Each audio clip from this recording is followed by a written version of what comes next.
Ahoy! And we are back with another podcast of The Workaround. Thanks for joining us. Um, Another special guest today, in keeping with the recent series of having interesting conversations on interesting topics.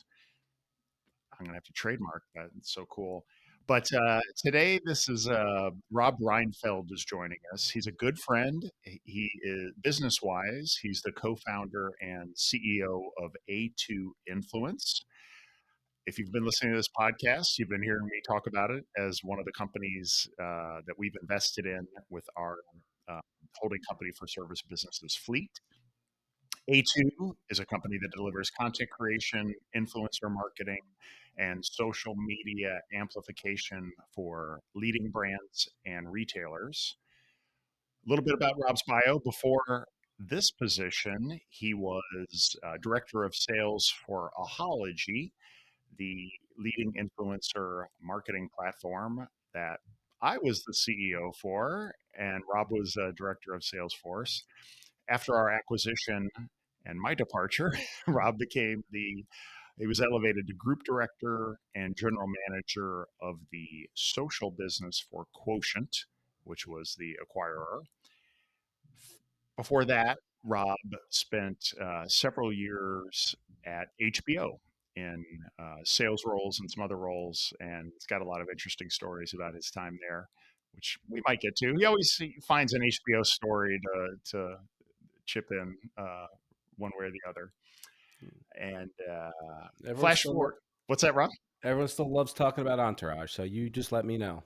Entourage. Oh boy, not Game of Thrones.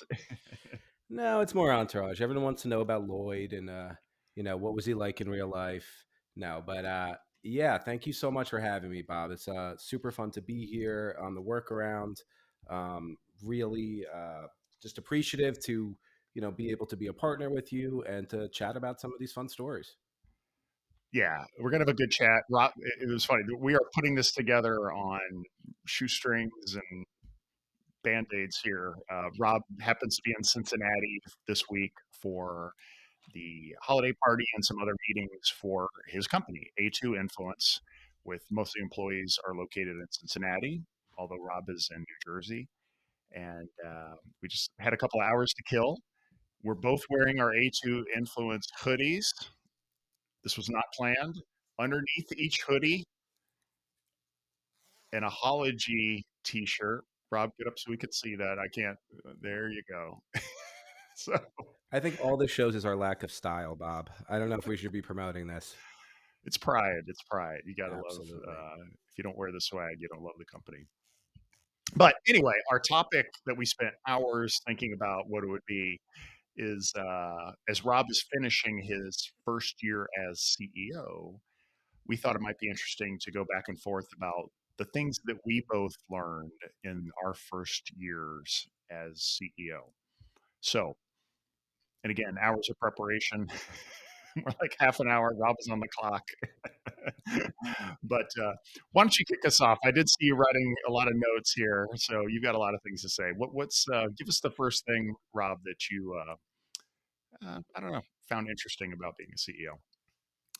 Yeah, I wrote a few notes here per Bob's request. Um, and yeah, so for me, being a CEO, I don't know if it was on my roadmap as, in my career. I was a seller. And if you are a good seller, you kind of don't want to do anything else but that because you're going to make the most money you know, and you want to be an independent contributor. I think over the years, that need definitely lessened and dampened to more of like I want to build something. I want to build a team. I want to build a culture. And so to be able to come here and talk about this today, just want to thank you for all your support and all of that. But yeah, there was a lot of surprises for me in year one. Um, some good, some bad, some just I guess you could say sideways. Just didn't expect them coming. But I would say the first one for me that I wrote down was just how much a plan can change. Um, you sit down and you spend all this time early on as you're coming up with what we're going to sell, how we're going to sell it. what are our differentiators? What are our, what do we do best? What do we want to lean into? And it is so soon into that process, once you actually hit the pavement and start, doing what you say you're going to do, how quickly that changes. Hmm. Um, and I don't, it's not a bad thing if it is something that we talk about this a lot, but I always say A2 has a life of itself. It's a living organism. It kind of develops itself, its culture, the things around it, where we're going, our product, our process, listening to our customers, listening to industry trends. And where we started with this is not where we are now. And I think uh, for the better, based off of our early learnings. But I thought, we had this blueprint in mind of where we were going to take it and how we were going to do it, and it just didn't happen that way. And I'm thankful for it, but I also just surprised. And I think the biggest part of that is you can't, once we launched and we started hiring people and putting work together, like there are implications of pivoting, Hmm. and that in those implications could, exacerbate resources. They can, people that felt, people you hire for certain positions and to do one thing, and now they have to do something different because you pivoted. So, and only a year in, to have to do all those different changes while building a business and making sure that these changes are for the better and not just because, this, this is an idea and we should run with it. I think it's been a really big, um, just surprise for me going into it. We had a really clear game plan, and it has definitely taken just a different route there. And yeah, that was definitely surprising as, you know, a year and change into this process. Well, I think it's, and for those that are not regular listeners, the little story on that I wrote about several months ago on A2 was uh, we saw an opportunity. We built a company together in the influencer space, focusing on packaged goods and retail, sold the company. That company in turn was sold and pretty much exited the market. And we said, well, we got a bunch of people who miss our services. They're no longer getting them. There's always room for more. Our network's only grown. And, the original conversation you and I had was like, hey, let's just put the band back together and do the same thing again. And so it's interesting. I mean, I know myself some of the changes, but what would you say of that? That when you say pivot, and I love Yeah. the the the analogy you use of like an organism, I think you did, or something, where you kind of, the ecosystem is out there and you've got to feed, and sometimes that's in different places than you expected, and you just got to go and find it and wherever you are. Give us like, what's maybe one of those pivots that why building this time is different from last time? Yeah. So one of the, I think the pivots that we've seen was, we were a social media company, before this, where we would create content. We then take that content, we'd amplify it with design work and targeting, measurement. But we were a social entity. We lived and breathed social, no matter the platforms. As we were going, rebooting, this company, we realized, hey, we're not just a social company, we're a content company. We're a content plus amplification. And we saw really quickly that our content can live across like any digital tactic. Didn't Hmm. have to be social, could be digital out of home, it could be programmatic, it could be, OLV, audio. It was just about great content. It wasn't about even just influencers anymore. And I think that was a pivot based off of a partnership that we had. We had to get this skill set, and yeah, I thought we would just be a social influencer company like we were before, and now we're delving into all things digital, all things amplification, and just but using what our core values of, hey, great content can power anything. Yeah. And whether that's going to be on social media, whether it's going to be at a billboard, if you do it right, it should resonate with those consumers. So so a year and a change in, a year and a year and change in, the idea that we're talking through digital out of home assets and all these different tactics that we weren't running on the day to day at our old company, it's exciting. It's like we thought we've been in the social influencer space for so long, you kind of know a lot of it, but now we're kind of opening up a new book and, seeing how we can, pull from what we've learned from social and just great content and applying it to other things. So It's, yeah, that was a big pivot for us. yeah, it's interesting. Um, Previously, we would take influence in our previous company together. We would take our influencer content and often make it available for brands and retailers to use in other media or, Hmm. but that was always like a secondary thing. That's interesting now that that's kind of like the first and fourth. Thinking of that first, and from the beginning is pretty neat. How about we're going off on a tangent already, but how Yes. about what's the element from before to now that has been the most unchanged?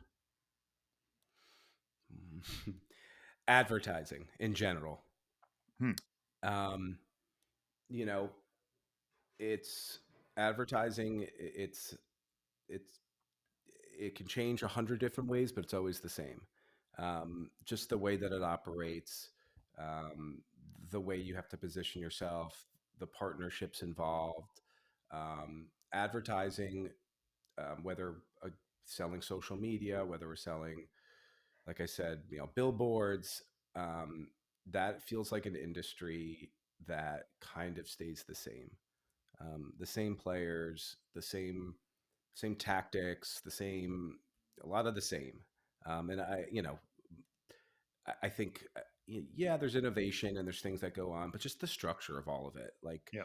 that is something that has been constant, from my, beginning of my career till now, which is, you know, it, uh, it's funny to watch Mad Men and you see the same agencies in Mad Men from the 60s and we still deal with them today. So, that is the one consistent you'll always have, that advertising, it's gonna still have the same type of characters, still personalities, and the way those relationships evolve between agencies, brands, retailers, vendors. It always feels familiar. Yeah. And I've been in the industry almost 30 years, and there's still, the media change, the people change. Sometimes the agency's name changes or more lately converge, but that's and it's a sign that if it's been that way, there's always going to be there going forward. Like it's just the way the world works. All right, let me get into back to one of my things that I noticed in my first year as CEO. And it came out ironically last night at your team's holiday party. I got to see you giving out awards and giving a speech, and your team and their significant others, watching you, and which is kind of hits on the point. The thing I call it the theme of you're always on stage, and you know, in any company, no matter how large or small, there's everyone has one CEO. You kind of, everyone's looking to you. You don't look equally to everybody else, in that kind of pyramid of org structure. You can have a relationship with everybody, but it's like you're that single, you're the teacher in the classroom, and another example that just came out last night, one of your team members who worked with us before, she told me a story of, Bob, on my first week, you had an onboarding with me and you told me X, Y, or Z. And I'm just like, I don't remember like our conversation. I had onboarding discussions with every single hire. I had one-on-ones every quarter with everybody. So it's very memorable. It's both at the time and in background. That kind of role you have is very interesting. I feel like a lot of people tell you the first time they met you story. we're around a lot. Um, and a lot of people, oh, I remember the first time I met you, Bob. You were taking a walk, or I think it's because you're so tall. I think people, you just it sticks out in their head. But I think that's, I think you I think you carry a lot of weight with people, and the fact that you give them the time of day to tell their story and actually listen to them, which, I mean, I think is something that, that conversation happened 7 years ago, 6 years ago, I'm guessing. And that's still fresh in her mind. Probably maybe 8. Yeah, I mean, And I think it's just because, like, wow, this doesn't happen often. Someone doesn't treat me like an equal or want to listen to my story or learn about who I am.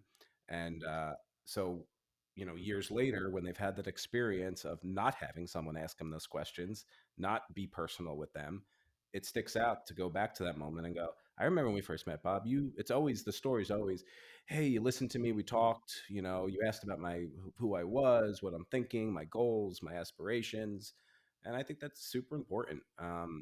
Like, you treat people like people, no matter, you always had a bottoms up approach. But I don't even think it was like it was just like, we're all equal here. well, We all have good ideas. And I think that is something that people take away. And that's why you get that. I remember the first time we met, because it was probably a really nice experience that they haven't had before. I think that's, there's that's the second part. I think anything for me, I don't know how much of it is like trying to be you're a leader no matter what. Okay, everyone looks to the leader. Like if you learn that, then the next choice becomes, oh, everyone's looking at me. How do I use that for good? Like, okay, I what's the example I was thinking of? Like, or just that point of, you know, for me, a big thing was doing a quarterly one-on-one with every employee, and I had a little spreadsheet, like who have I not talked late Monday morning 9 a.m. I was like, okay, I need to do 3 or 4 meetings this week. Who haven't I talked to in a while?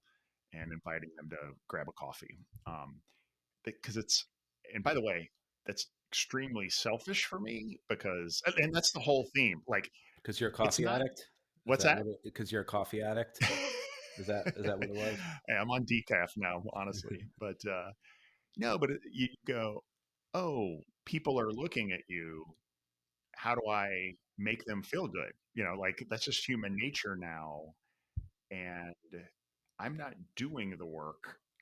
I need to do things that enable them to feel better about the work. So I don't even think that's being, I mean, I think some people might be natural leaders, natural, really nice people. For me, it's become more of, oh, being a good person equals profit and happiness and this person working with us again. And that's something that I always, kind of thought of in my companies is this is a long game and a small world. And Yeah. the better you treat people, that's just self-interest, but also in being nice. Yeah, I mean, come on. I worked with the CEO at a startup one time that he would sit and mark down the time everyone came in every morning. And then if you like, if you were there at 9:05, he'd walk over to you, talk about it. It's like, you got to be doing something other than this, man. Like, this is we. I was here till 9 o'clock last night working on a proposal. You care if I'm here 5 minutes late? Like, where are your priorities? Is this, are we in school? Is this a class?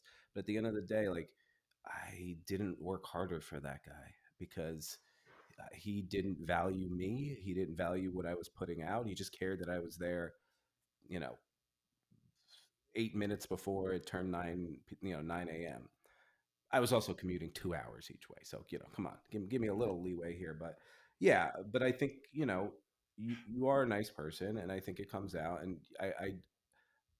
I model my CEO ness around that, because I like to sleep at night and not, feel like I'm fucking people over, or I'm transparent. And, I think there's so much value in the long term. We worked together 7 years ago. We started working together, and we're still working together. And That's not because, yeah, like we've made money and it's been profitable, but you know, it's just this is what I it's just this is easy. I know you, I trust you. Like I'll work hard, but it's the I don't have to give you a meaningless something because it has to be checked a box. You get it. Right. Build your business, be profitable, build a team, build something for the long term. Whatever those other details are, we'll figure out. Well, I like, the point you make too of you notice in earlier all those times in your career that you're not the leader, the CEO, you watch them. So the same thing I'm saying, you're always on stage as you're always when you're not on stage, you're the audience and watch those men and women who are on that stage and decide what you want to add to your collection or reject. You get to when it's your turn. Oh, I have people in my life that are like talking about my friend, and best boss, Brian McNamara. Like I have a little thing. What would Brian do? And or ooh, that person was a jerk. Never do that. Well, give me your next one. What's another lesson you got Yeah. there? Um, my what's surprising to me is like what keeps me up at night. Um, and it's changed from early on to now. Um, so when we were first getting, A2 off the ground, I felt a lot like I closed my eyes at night and I felt the pressure of, hey, we've made this big commitment to people. We've, we've, to our employees, to the people working with us, we make these expectations of where we're going to take this place. We started hiring people full time. We have families involved now, healthcare involved now. The weight of this, this has to get going. We can't let these people down. That's what kept me up at night. Hmm. And that anxiety of like, and it was more of like, hey, these people have trust in us. They left, some of them left very, cozy jobs, to come take a chance and work with us. So I didn't take that lightly. And especially, how it all came to be and, have been through layoffs in the past and been Hmm. through, you know, downsizing and over hiring and having to lay people like it was very important to me that the people that we brought on, we were bringing them on for the long term. So that's what kept me up at night. A year into this, where we have some financial stability, we have a path forward. That doesn't keep me up at night. What keeps me up at night is like the strategy to keep moving forward. Hmm. Like I close my eyes at night now, it's a shoots and ladders game, right? Like we've made all of this progress. We've had all these meetings. We met with the people we need to meet with. How do I leverage this? If I speak to this person too soon, I'm going to hit that shoot and I'm going to go right back to the beginning. So like like the amount of brain power put towards strategy where you can't, I can't put that in a Clockify app to see how many hours a day. It's always there. And so I, I, I, I didn't, I don't think I knew that coming in of just like how much mental capacity you have to put towards the four steps ahead and making sure whatever gains that you've made you don't lose. So yeah, so that's what keeps me up at night, um, which is much better than, hey, can we make sure we can pay people's salaries Yeah. or their health care?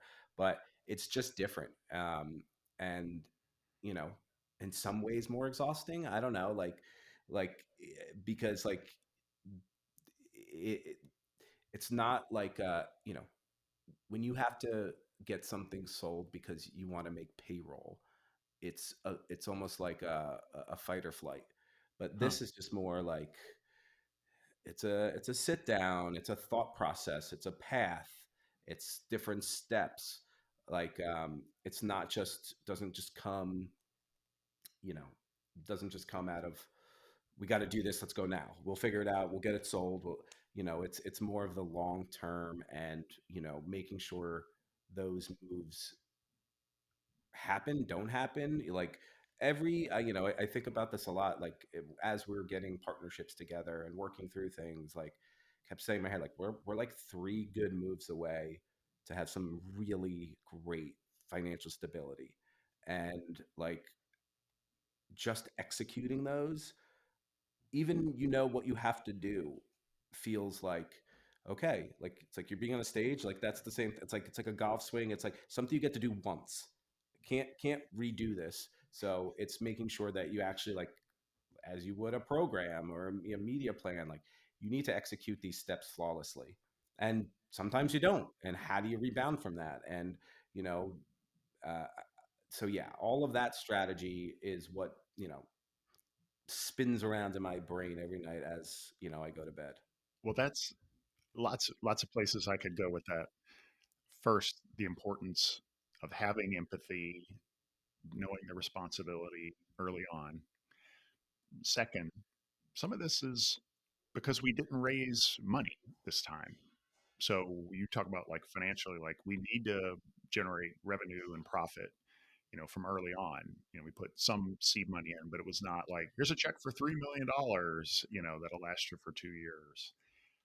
I love the chutes and ladders. I will be stealing that. It takes forever to climb that ladder, but We'll work one on the thing you usage can shoot rights. right down. Sure. But what I want to go back to is you're losing sleep at night. Hmm. And I'll be honest. I mean, I guess I'm the chairman of this company. I don't have to do much. Oh, lucky you, Bob. But I do worry about anybody losing sleep. Uh, Is that just always who you've been? Um, that's a what? good. Tell us about that. Um, it's because I care a lot. I mean, like, Okay, like this. I care so much about this and what we're doing and the people that we have involved and our partners and our clients. Like, um, yeah, anxiety is a double-edged sword. For me at least. Um, I, you know, I wish I didn't have some of it, but it also motivates me to keep going in a lot of ways. So, and keeps me sharp and keeps me present almost. Like I know what I have to do because I'm having anxiety over something or I'm losing sleep over something. So I, it's not a bad thing. Um, I could be up at night because I'm excited about something and I'm thinking about it, and it's we're booking a vacation, and I'm thinking about where, but but for these circumstances, like if I'm not losing sleep over it, I probably don't care about it that much. interesting. So, um, you know, I, I'm a all in type of person. So yeah, I mean, maybe just a nap a little bit later, it'll I just like make that. everything much better. Yeah, I mean, life would be a lot. Work would be a lot easier if you don't care. You can Hmm. just dial it in and whatever. But then we're wasting our life. All right, let me do another one here. Something I realized early on back then was your job is really to be like the maestro of the orchestra and not any of the performers. And I kind of, we were even talking before we got on this about, I feel like leadership is, for me, it was always like looking around and some team is dysfunctional. I'm playing pickup basketball as a kid and like we're not talking, we're not doing the right play or guarding well. And like, God, nobody else is stepping up. Okay, I'm going to lead. I might as well. And, someone's got to do it. Um, and what your job is really like setting up, monitoring, and tweaking a money making machine. It's like an engineer or a builder of money machines. And so, like taking yourself out of you know doing the work and more how do you set up good systems design structure. I mentioned the quarterly one-on-ones with all employees. That's something that, okay, this is something I can do. It's going to give value to them. It's going to give me insights on how the business is doing. um, Setting up a weekly executive team, and treating it like a round table. We meet every other Friday, for 2 hours around lunch. You know, and I'm my goal is not to do much talking, or things. What are the annual OGSM process, the annual offsite, quarterly, team meetings, things like that. Like that's the really becomes more the job of, just like similar to the maestro, the conductor. Like, okay, you can kind of hear and see the whole thing that others can't. That's more of what the role is. You feel Y- that one? Yeah, I think early on, I don't. I think I feel a lot more in the grind as So um, you're holding the tuba too. I'm holding the tuba, the tambourine, the wood blocks. No, and maybe I hope there is a point soon, but I also have this feeling of like, a year in, like everyone's grinding, um, and like, who am I if I'm not grinding, right? Yeah. Like, I used here. I'll give you an HBO story that has nothing to do with HBO. Ah, yes, we got Um, an HBO story. so I worked a lot with the different affiliates for them: Verizon, AT&T, Comcast, Cablevision. I can give you a million similarities between retailers and cable companies for another show. Um, but I used to work with these direct sales guys. They would go door to door, knock on doors, and offer a package included HBO and whatever. Those guys made good money. Um, they were sellers, to be able to get someone to open a door for you. So I would bring HBO would send me out there quarterly, doing trainings with them. I'd bring pizza every time, and me, like, I'm amped up. I'm my early 20s. I'm excited to be out there. I had to wear a tie to HBO trainings. I don't know. It was a long time ago. But I once, I'd give pizza and I'd stand at the front and I'd wait for them to finish and then I'd do my presentation. Guy pulls me aside and goes, "Eat the pizza." And Hmm. let me rephrase this. It was in Jersey, so he was very very direct. He said, "Eat the pizza," and I'm like, I'm good. I'm fine. I'm not hungry." He's like, "If you want to, like, us to sell your stuff and to be with us, you eat with us." Hmm. And I think about that in a lot of aspects of like I there is nothing that I would ask of my team that I wouldn't do myself. Yeah. And I think right now at this stage and where we're at, I think me, yes, I want to be the maestro, and I feel like I do play that role, but I want to show them that I'm grinding and that I'm like, this is not like, hey, we hired all you guys to do all the work. Yeah. I'm in there in the trenches. I'm following up. I'm chasing invoices. Like, we're all in this together. And you know, sounds nice. Do quarterly. Go for coffee. Maybe someday. You're not where I was. I got to come in, took over as CEO as we were a little bit farther along than you were, but I love that. I mean, it is, there's the expression of leading from the front of, comes from military where it's, Alexander the Great led the charge, and that does, a, he was pretty good at swinging the sword. um, B, that inspires everybody else. It's you're in the mix. You're with them eating the pizza.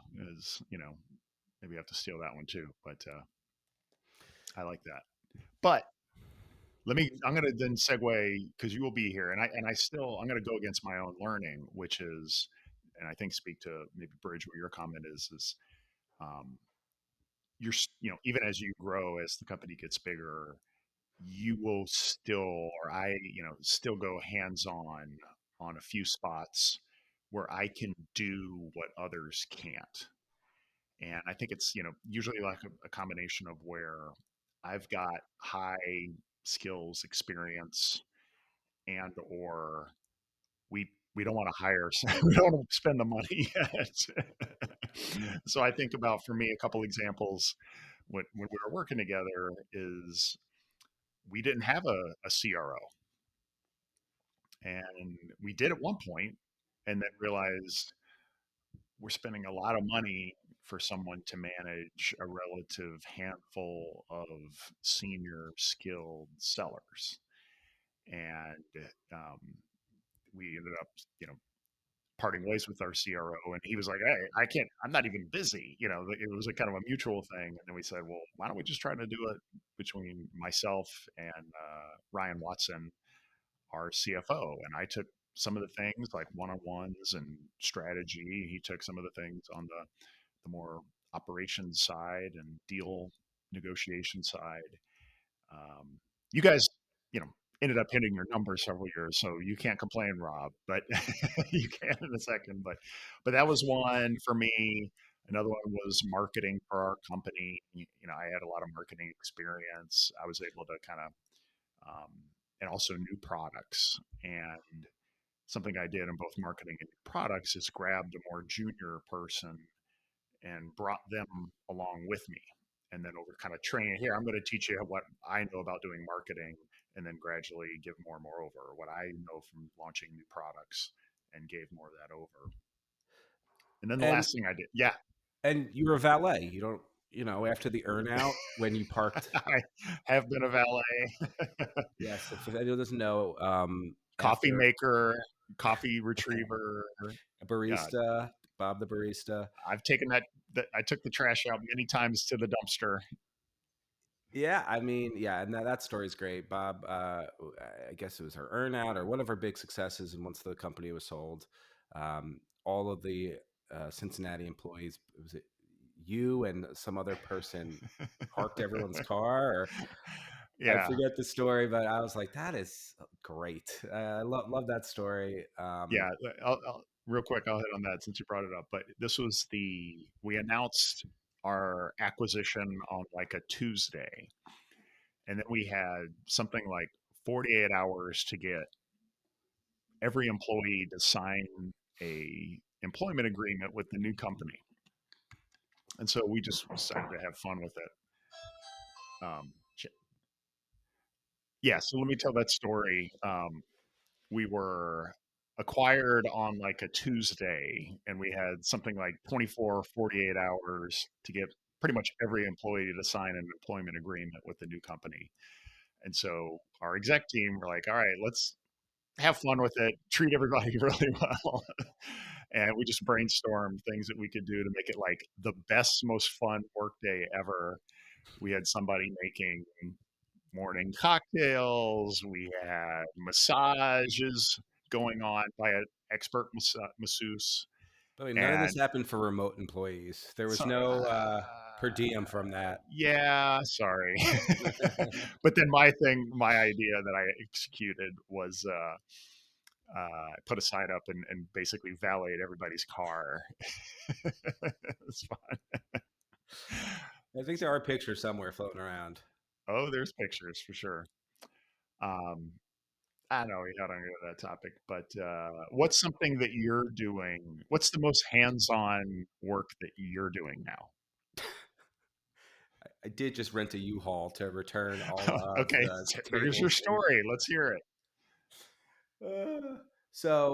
our holiday party, um, we're small business, really getting going. Didn't want to go wild on a holiday party, but still, we had to celebrate our success and what we've done in the short period of time. So we rented, an Airbnb in the OTR for a really awesome place, like a loft area. It was not expensive. Um, we got food catered. So I said, "Hey, we gotta rent some tables and chairs." We had about the employees and their significant others come. It's about 25 people. So go on a local Cincy party rental. It was $75 to rent the tables and chairs. Fantastic. And it was $350 for delivery. I, I there are things. The place is 5 miles away.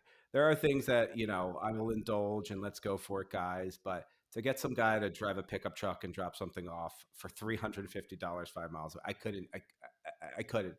So I rented a U-Haul, uh, picked up a U-Haul, drove it to the place, loaded everything up, carried up 25 chairs and 3 tables this morning, carried all of them back down, threw them in the U-Haul, all done for $40.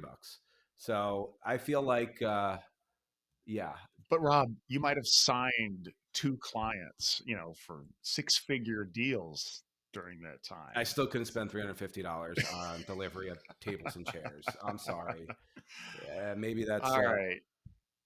but yes, Well, can I don't know if you're gonna get this or admit it, but how much of that decision was, "I can't wait to tell this story of me getting the U-Haul to save $350?" zero. I Oh, come promise on. you, I was winded. I felt ill after carrying them all up the stairs.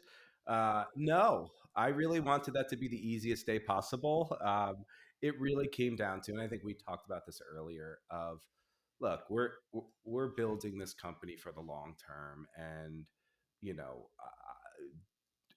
if we're going to spend money, we're going to see the value of it. We're going to enjoy it. It's going to be something that we need or has some upside. Uh, it really just came down to I can't justify this in my brain for an extra hour of my time. Um, where yeah, I don't know. Oh, good for you. And that just that energy of like, I'd rather use that $350. Like, let's use it for something else, guys. Let's get some more drinks. Let's get some appetizers. Like, and again, it doesn't come down to that, but I think that's how my brain works of just, you know, this isn't worth it. That's good. And I think I could apply that to a lot of things in business where we get pitched things where, oh, do speaking engagements and we'll do, oh, just pay us $100,000. Like, couldn't we do that on our own for that much money? Or, I think we can apply that to a lot of things that we do. Ladies and gentlemen, that's also the bootstrapping mentality that we need, around here. That's great. All right, what's another one on your list? Okay. Let's take a look here. All right. Okay. The next thing that surprised me, is just the logistics of success. Um, I know it's a weird way to say Huh. that. I mean, Um, the logistics of table moving, party supplies, but what do you mean by this? um, I'm great with a cotton candy machine too. The logistics of success. What I mean by that is, I come from a sales background.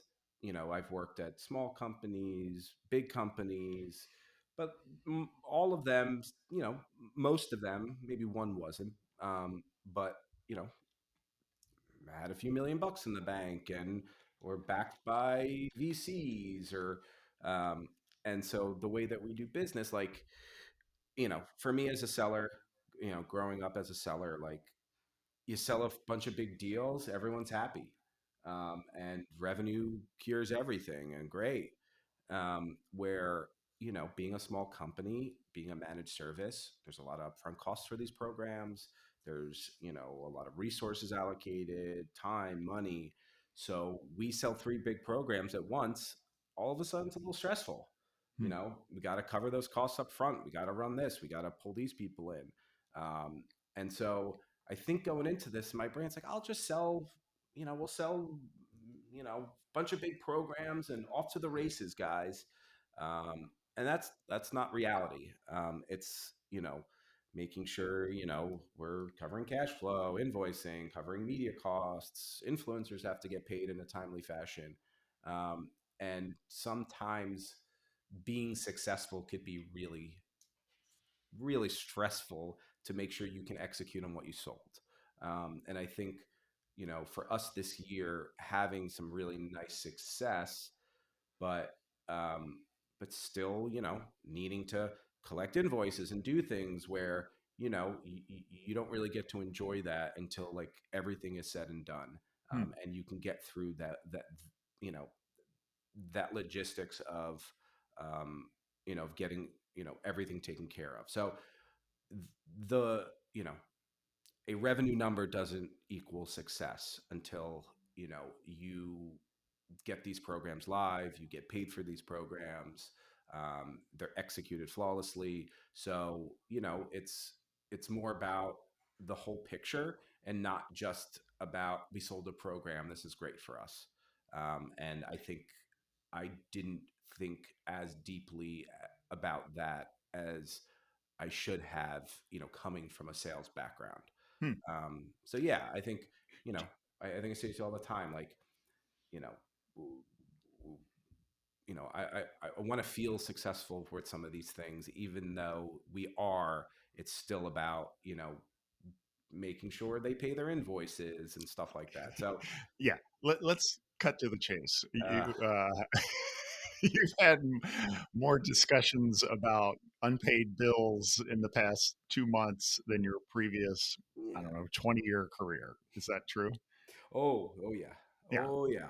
And that's stuff that happened before. You just didn't have to be as hands-on. You had the whole finance or collections or whatever crew and that would Yeah. take it. You know, um, yeah. So I wouldn't say it was, I'd say in my career, I've always been hands on. You always get that pressure. Hey, get stuff billed. They haven't paid their bills. We're net 30. It's already net 60.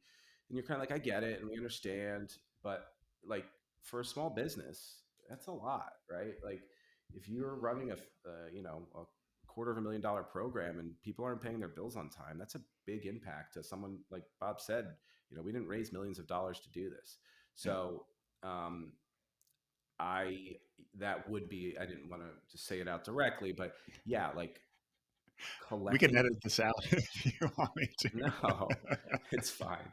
But like just payment collection, I didn't expect that to be from large clients to be so involved. Yeah. um, which it's a learning and preparing for that going forward is something that we have to think about as we sell Yeah. programs and who we sell them to. And we've made changes and Hmm. how we work to go with it. But yeah, that is a surprise. How about I want to get your take on this one, which might be from a different direction, but um, the next one I had down was thinking about but when I became CEO, it was for a VC backed. We were VC backed. I had a board of directors that I met with at least quarterly, sometimes more often, and when I first came into the role, I they told me, well, you're what's the word, temporary or interim CEO. By the way, they never ever told me the interim was dropped, so maybe I should go back and put interim on my LinkedIn. But you've got that's your boss, so the board can fire you as the CEO of any company, especially like a startup where the investors own the majority of the shares. And I got to see this. Well, and I think my main learning from that, was some worry, but it was mostly the learning that as long as have, if I'm on top of things, that's great.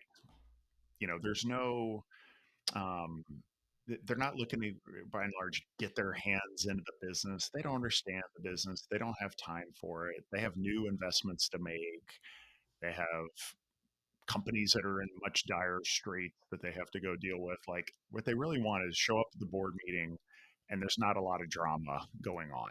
And you could just, they may not even, as I said, my previous podcast interview with Ryan Watson was like, I spent a year as a VC.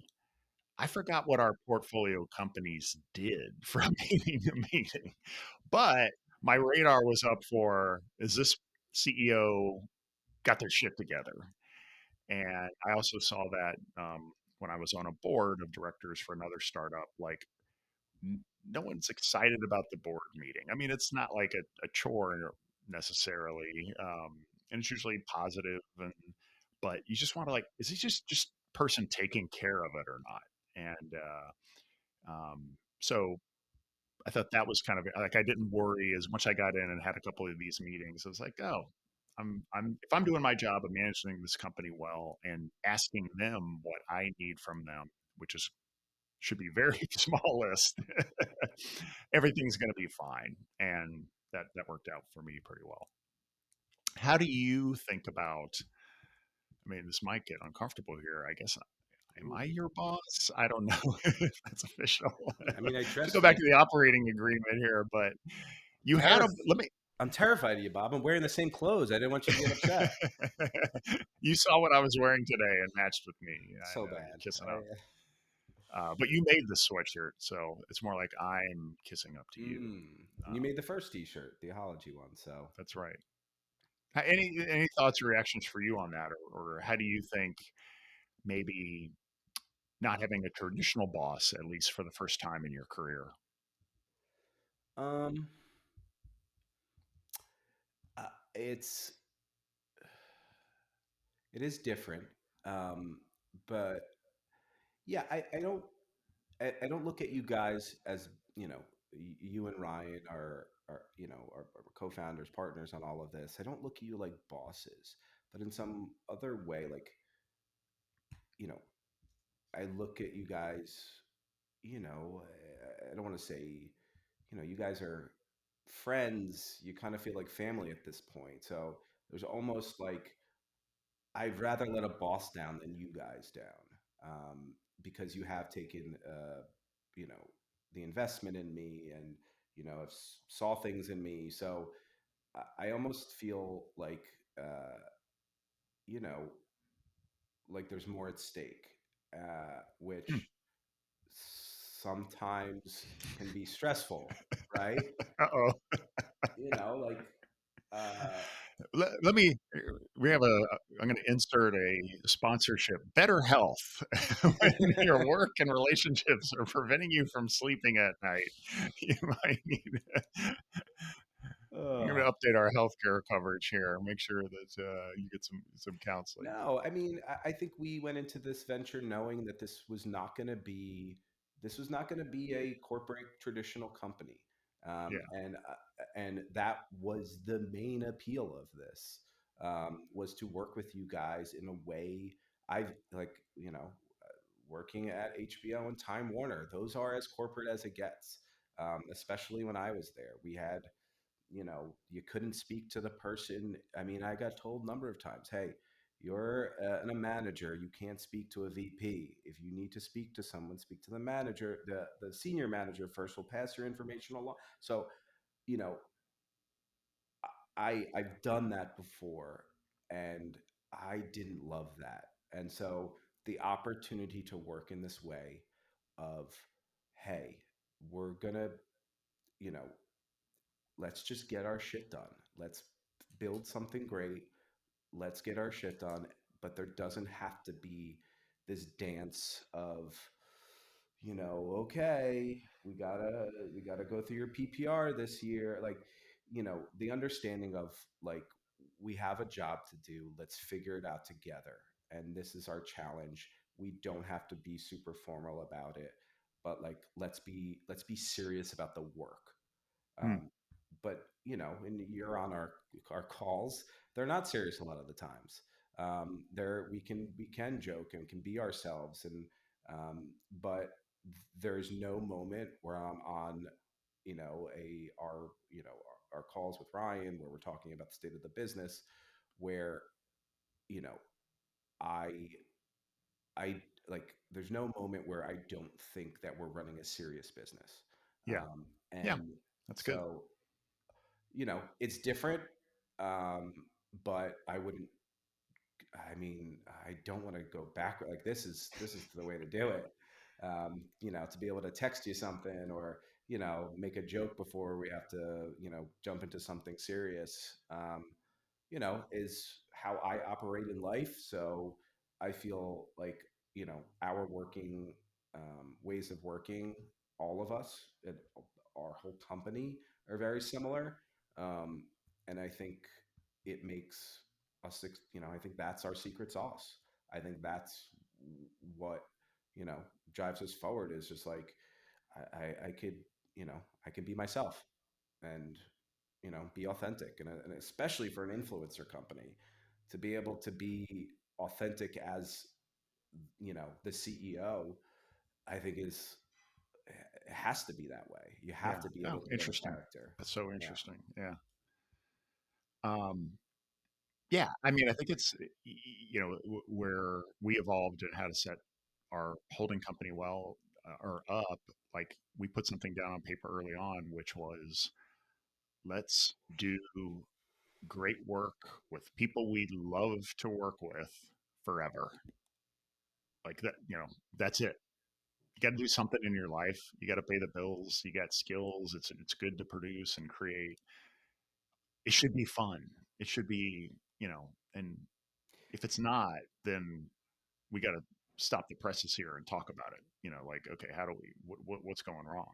Um, what else Yeah. you got? What else All you got in right. the tank there in the list? Sure. Um, I think a surprise. I don't know if it was a stunning surprise to me, but just how much culture and trust can solve for. Um, we started this thing with not a ton of answers, right? We had a blueprint of how we were going to do it, but as you bring people on and people take chances with you and leave cushy jobs, like there has to be, some things have to get answered about where we're going. Um, and I think the one answer we answered right away was just, hey guys, this is a company. We're going to do really great work, but we're also going to have really great culture. And we're going to, celebrate our wins. We're going to lift people up. We're going to, do fit checks with everyone because, we like, creating fun content and showing our personalities is important. Um, and the, you know, I think because that was what we led with of just culture and transparency and you know and Bob, you're on our Slack, like if something bad happens or a client goes sideways, everyone knows immediately and we talk through it and we have a conversation of how does this impact us, is this helpful, hurtful, um, and as we are scaling our business, bringing more people on, asking people to just trust us. Just like I've said that. I never thought I would just say, I know what you want, but just trust us, it'll happen. Hmm. And people believing that and you delivering on that is so important. But I think our culture and our, and the trust that, but we all have in each other, solves for a lot of those open ended questions. So, but for how much I didn't realize of like just letting people work the way that they want to, creating a really sound culture of, be a person. If you have to leave to pick up your kid from school, go for it. Like just let us know. Be transparent. Don't say you have a dentist appointment or you're not feeling well. Just say, hey, I got a concert that someone bought me tickets to and I gotta go. Is like, sure, go for it. Like, just make sure your shit's done. Like, it's simple. So I think that culture going into A2, um, any sort of questions as a small company or things that people are nervous about, they're like, okay, we'll we'll figure it out. We'll trust you. Like this culture, you know, the culture that we've created, you know, delivers on that, right? We Yeah. deliver on the trust. We don't abuse it at all, almost to a fault sometimes. So I think, just how much you can almost like money or revenue or equity, like the culture that we built is worth that $3 million in the bank to me, because the people will, they'll run through a wall for us as I would for them. And I think that's super important. Well, I think that's, you know, it seems simple, but just open up, you know, the Wall Street Journal every day and see the companies that violated trust over and over again. You know, Oh yeah. surprise layoffs, taking customer data, declining customer claims. It's all over. Now, people will say it's easier with a small business, I guess, but I don't know. It's. I look forward to seeing how you guys continuing to keep what's special as you grow, and I know you're going to grow. So, And I'm not having to put pressure on you. It's happening. You guys are rocking it. Thank you. Yeah. You know, I don't worry about that. Because, um, like I said, this is a living organism. And if you hire the right people and bring the right people into the fold, like it just kind of creates itself and keeps going. Um, so yeah, that is one thing that does not keep me up at night Good. is Good. scaling our culture, because I there's no one telling us we can't or have to do it a certain way. And you know, being at our original startup and getting acquired by a larger company and losing some of that luster, and then finally losing all of that luster, that was like that was like a death for us, you know, like something that we all clung to and had such a strong um, trust in each other, but strong culture and how we work, um, that got kind of swallowed up by a big company. Like we're not going to have that. So I don't fear of losing that secret sauce. Um, I think it's only going to get bigger and more expensive, and I can actually get someone to deliver the chairs. That's right. You'll be missing those days of renting the U-Haul when it's all big and Yeah, I'll be cooking all giant, the food, in some exotic so it'll be location for your great. holiday party. Sounds good to me. Well, I got one last one. Um, I my first day as a CEO. I mean, our company was in the shitter. I mean, we basically had to part with the previous CEO, the co-founder, my co-founder of the company. Um, we are on a dying business idea. Investors are like, we're not giving you any more money, and you're the interim CEO. It was a little rough in that transition, but the first day I officially had that role, I remember parking in the parking lot and walking into the office, and it felt like the clouds parted, the sun was beaming onto me, like this is it, like, and it was not a title. We did not have a successful company. So many stresses. I mean, we were putting together plans to go from 40 people down to five, Oof. but I just loved it. And I think the things that made me love it so much was like having your butt for me, having my butt on the line. I just like that. Like it's just like, okay, we're playing. Someone gave me the steering wheel. Okay, fun. Um, and I don't think it was another thing I liked. I wouldn't say it's about like making decisions. Well, I'm the guy who's going to make decisions now, but it was just like picking a direction that, doing those things, like I said earlier, just like someone needs to lead. My co-founder and I were kind of splitting the role and it wasn't working. And ultimately he had the last word, and it's like, all right, great. We're just going to, here we're going to go. And everybody jumped onto it. Even what I said, okay, guys, I think we need to do this. We ended up pivoting from that. So it wasn't like that was some genius strategy. We stumbled into our pivot and got lucky. But um, that's why I kind of, and I'll tell I'll tell one last story at the end. But I don't know. I think it is kind of like, for me, it was like a calling. Like you realize this is why you're here. There's not everybody can do this kind of leadership role. You find yourself and listen to the call, whatever that may be. Could be artist, could be accountant, could be, NFL linebacker, whatever. But when you have that, it's like everything just feels right. You've had any moments like that yet, Rob? Um, yeah, 1,000%. Again, I think it's different. You know, you walked into something where there were employees there, and again, do not want to walk into a situation where you have to go from 40 to 5.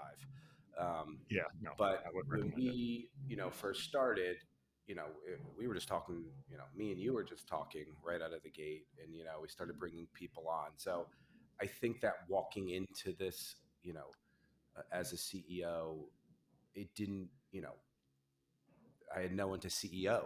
Like it was, you know, so I'm not going to say I had, what do they call it, like a fraud syndrome, or like you feel like a fake, or like you just don't feel like. But those first few months of like, hey, we got one person working for our two people or three people, it was, the title felt too big. It's like, we have to get a job done. Why are we putting me on airs? Let's just get this done. Yeah. As as we get further into it and being profitable and getting out there and having success and working with great partners.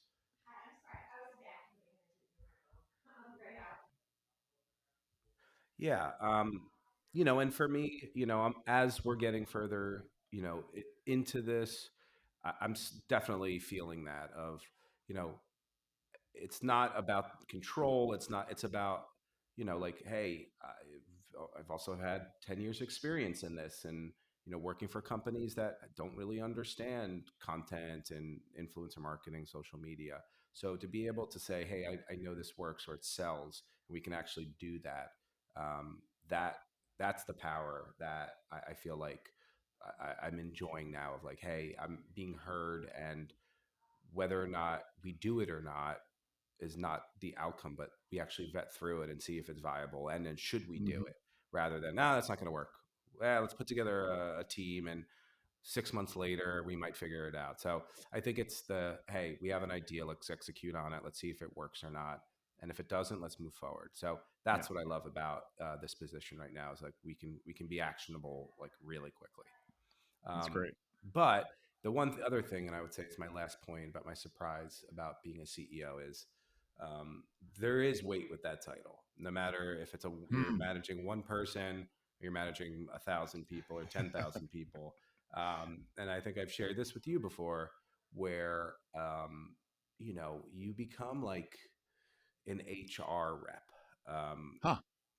you know, once people see that title, you know, I get resumes, I get, oh, my son's looking for an internship, or hey, can you help me? I see, can you talk to this person, and can you, and I'm not in a position to say no to conversations, right? Like, where I'm looking for things under every rock. And so I'll have tons of conversations, um, and talking about people's careers. And I think they see CEO, and it's like, oh, these guys have figured everything out. Let me run everything by them and see what they have to say. Um, and that's obviously not the case in a lot of situations, but I like,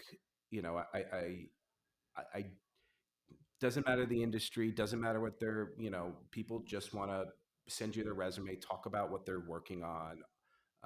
And, I love the connection, and it's honestly been like a really great way to, speak to, people from your past, and, Hmm. catching up, and, hey, I'm doing this now, or I want to pitch you this idea. That's a big one. Hey, I'm working on this concept, want to run it by you. Hmm. Which for me, I love, just because I like ideas and I love chatting about stuff. But, um, you know, but it's not from, and I have to say, like, yes, it's people know me and they like me and they think that I'm smart, but something about that title, people, it's like, it's, people look at you a little bit differently and Interesting. interact with you a little bit differently. Hmm. Well, don't let it go to your head. I Clearly I have not let that happen. Um, Clearly. I'm wearing, a T-shirt from 5 years ago, and I'm lifting chairs up a flight of stairs. Uh, but no, I appreciate it, and the day when people stop reaching out and wanting to like chat about their careers and what they're Yeah. working on, it'll be a sad day. So I will enjoy it, as long as I can. Well, and someday, Rob, you're going to be a chairman. And Ooh. then that's really when you get the cool opportunity. It's really when those phone calls come in and those intern requests go right to the chairman. Well, I'm gonna wrap this up here. Thanks so much for the impromptu conversation, which we would have anyway. But next time we'll do it over beers, which supposedly is a great podcast I heard about. Yeah. Well, thank you for having me, Bob. As always, like you said, we'd be having this conversation anyway. So, really fun to have people listening to what our car rides are like Yeah. most of the time. Well, I'm gonna say one my last thing, kind of a story, is at, your holiday your team holiday party last night. It was really awesome for me to just sit there and watch you, give a great speech about the past year, hand out awards, to your teammates, even doing a trivia contest, which has all become, something that's awesome in the moment and great memories that you guys will have. And as another one of those signs of, your leadership skill going to the next level. Um, I think I told you this one earlier, but last night we were laying in bed about to go to sleep, and I told my wife Stephanie, I was like, "Oh, it was really cool seeing Rob there, and he was, doing a great job." And she asked, "Well, are you feel bad that you're not the CEO this time? Like that you're not the guy doing the speech?" And I was like, "Nope, I don't feel bad at all." I don't, even though I just said how much I love the freaking CEO role. What I really love, I think most, and why I take the time to do anything, this podcast and Substack, is it's like the next adventure. Like we need great leaders. Now my job is to find great leaders, and it's really fun for me to see that. Like it's a version of leadership, but it's a whole different job for me. It's like a whole nother career, a whole nother level of this game of business and life.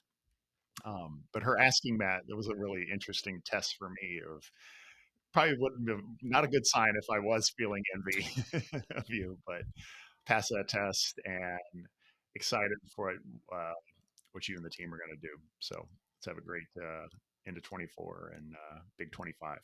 Well, thank you, Bob. Yeah, hopefully we do this podcast in a year with a lot of more great updates. Let's do it. All Sounds right. good. Thanks, everybody. Ahoy for now.